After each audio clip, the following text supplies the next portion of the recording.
This is your season, not the one you're still waiting to earn, not the one somewhere off in the distance once everything finally lines up. This one, the one you're standing in right now, exactly as it looks today, is already your winning season. And I want to show you why that's true, even if nothing around you has changed yet. I want to start with something that might sound strange at first, so stay with me while I explain it. Winning was never meant to be a single, final destination, a finish line you cross once and then get to rest at forever. Winning is a season, the way summer is a season, arriving not because everything became perfect, but because something inside you finally aligned with growth, with movement, with possibility. Seasons don't wait for ideal conditions before they begin.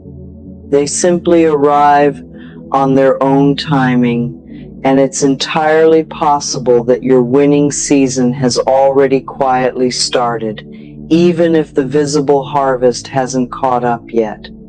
Let's talk honestly about why this can feel hard to believe, because I don't want to rush past your actual experience to get to the encouraging part. Maybe you've been through a stretch of losses, disappointments, closed doors, situations that didn't work out the way you hoped. Maybe the idea of calling this your winning season feels almost laughable given what your life currently looks like. I understand that skepticism completely, and I want you to know it doesn't disqualify you from anything we're about to talk about. In fact, that exact skepticism, that tiredness from disappointment, is often precisely what a winning season looks like from the inside, right before it becomes visible from the outside. Nobody feels triumphant in the middle of a turnaround. They usually just feel tired, a little unsure, and quietly, stubbornly, still willing to keep going anyway. Here's something almost funny about how we define winning in a gentle, knowing way. We tend to think winning means arriving somewhere impressive, an achievement everyone can see and applaud. But real winning seasons are usually built from a series of small, private victories that nobody else witnesses. The day you didn't give up when giving up would have been easier. The moment you chose to try again after something fell apart. The quiet decision to keep showing up even without proof it was working yet.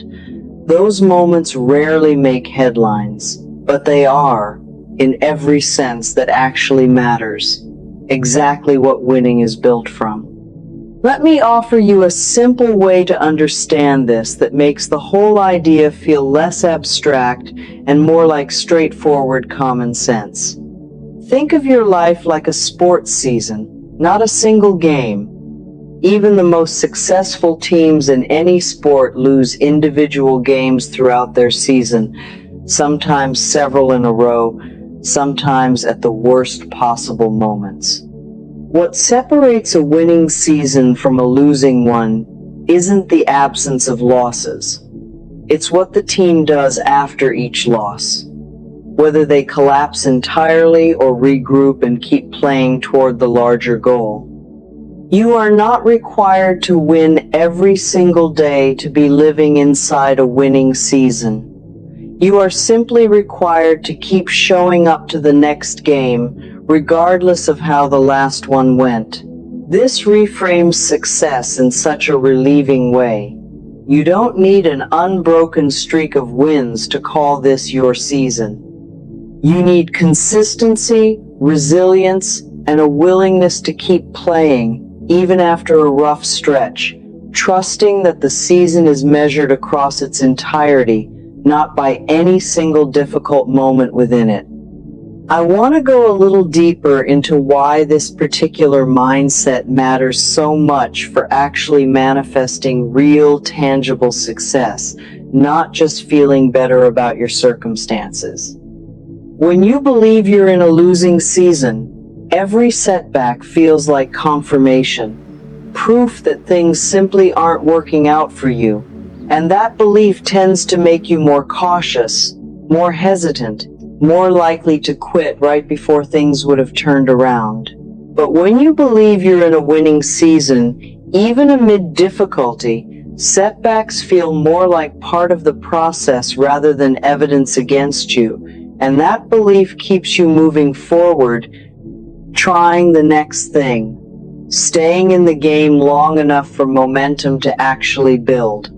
The belief itself becomes part of the mechanism, not just a comforting story you tell yourself afterward. If you've been carrying doubt about whether you're actually capable of the success you want, wondering if maybe you're simply not the type of person things work out for, I want you to hear this clearly. That doubt is common, understandable, and completely untrue as a permanent verdict on your life. Doubt tends to be loudest right before a shift, not because doubt is prophetic, but because doubt often intensifies exactly when the old identity senses it's about to be replaced by something new, putting up one final, exaggerated protest before finally stepping aside. Let's pause here together for a moment, because I want you to actually practice this shift right now, not simply hear about it as an idea. In the comments, I want you to finish this sentence and let yourself really mean it as you type it. This is my winning season because. Finish it with whatever feels true for you. Even something small. I haven't given up. I'm still trying. I showed up today.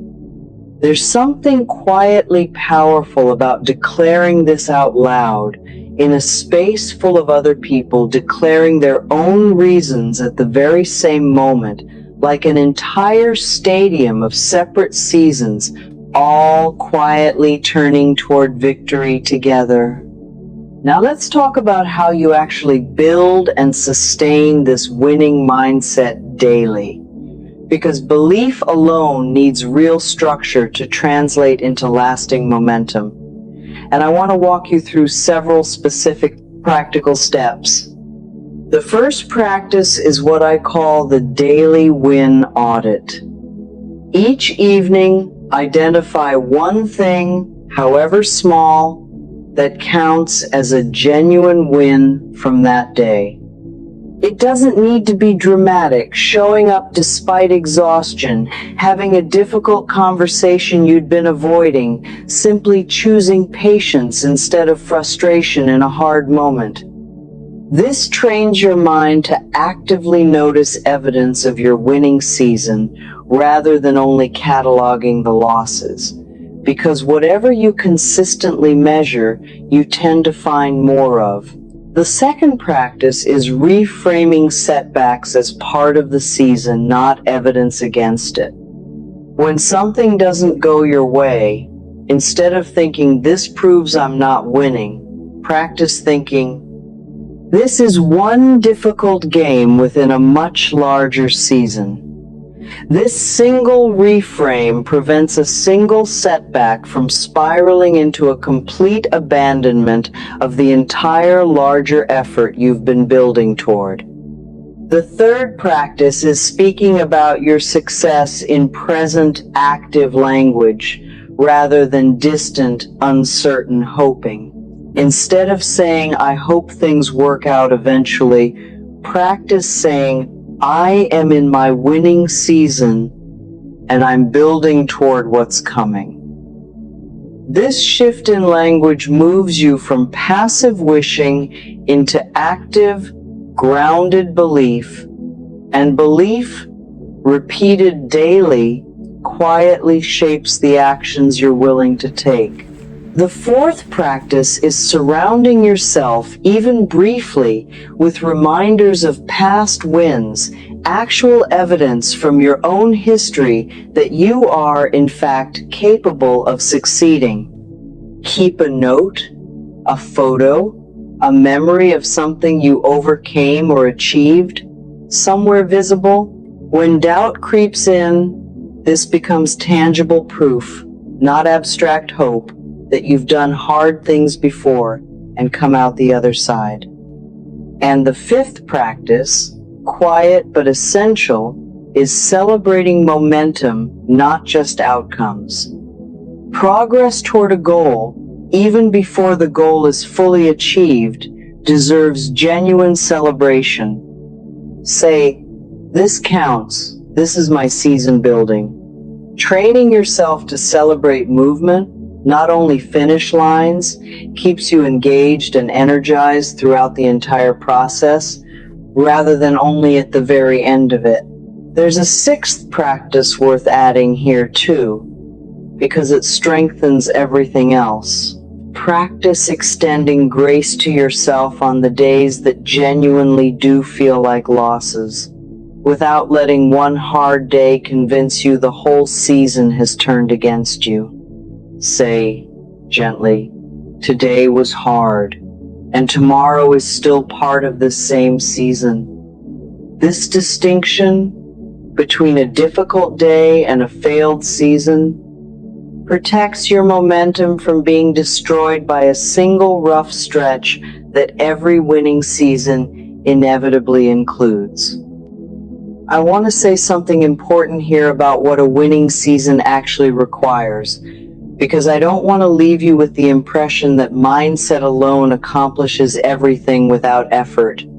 Believing you're in a winning season doesn't mean sitting back and waiting for success to simply arrive. It means showing up consistently, taking aligned action, trying again after setbacks, and doing the actual work required, all while carrying a belief that supports rather than sabotages that effort. Mindset and action work together, not as substitutes for each other, but as partners, each one strengthening the other's effectiveness. Let's slow everything all the way down now, together. Take a full, unhurried breath in, and as you release it, let these words settle into you gently, the way momentum builds quietly across an entire season, game by game, day by day. I am in my winning season right now, exactly as things are today. I am capable of handling setbacks without abandoning the larger goal. I am safe to keep trying, even after a difficult stretch. I am measured across an entire season, not by any single hard day. I am noticing my wins, both large and quietly small. I am building momentum, even in ways I cannot yet fully see. I am worthy of the success that is already in motion. I am resilient, showing up again and again, regardless of yesterday's outcome. I am becoming someone who plays every game, win or lose, with the same steady heart. I am closer to my breakthrough than any single setback could suggest. I am winning, quietly and steadily, exactly as I am. Stay with that last one a little longer than the rest, if you can. You are winning, quietly and steadily, exactly as you are, in this exact, unfinished, still unfolding season. Not because every single day has gone your way, not because there haven't been setbacks along the road, but because you're still here, still playing, still choosing to show up for the next game rather than walking away entirely. I want you to notice something before we close today. You didn't need a perfect record to deserve this moment of belief. You didn't need certainty, or proof, or an unbroken streak of wins before you were allowed to call this your winning season. You simply needed to keep showing up, and that alone is already exactly what winning seasons are built from. If something in you steadied or strengthened, even slightly while listening to this, subscribe to Heal and Manifest, because this is exactly the kind of grounded, resilient work we do here together, one small win at a time, until believing in your own season feels less like wishful thinking and more like simply how you move through your days now, steady, capable, and certain that this, exactly as it is your winning season. And before you go, one small ritual to carry with you. In the comments, share one thing you're genuinely grateful for right now, just one, however small or ordinary it feels. That gratitude is what seals today's momentum in place, the way a single win, celebrated fully, tends to build toward the next one. I'll see you in the next one. And until then, remember, this is your season. It always was. You simply had to keep playing long enough to see it clearly.